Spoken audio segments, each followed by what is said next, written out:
Hello and welcome to Agri Life Insights where we explore on agriculture. Today we are talking about urban farming. Urban farming is transforming concrete jungles into thriving green oases.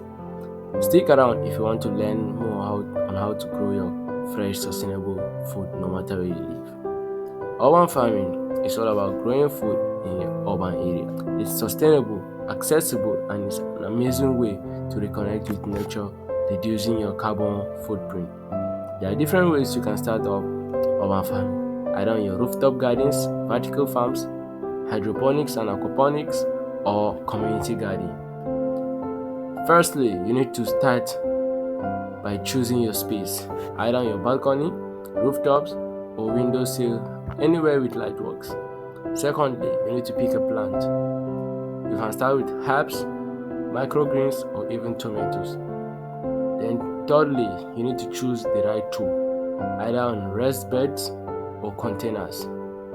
Fourthly, stay consistent by watching and showing it a little love along the way.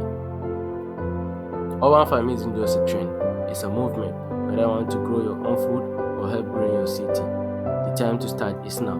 Don't forget to like, share, and subscribe for more tips on agriculture. Let's grow together.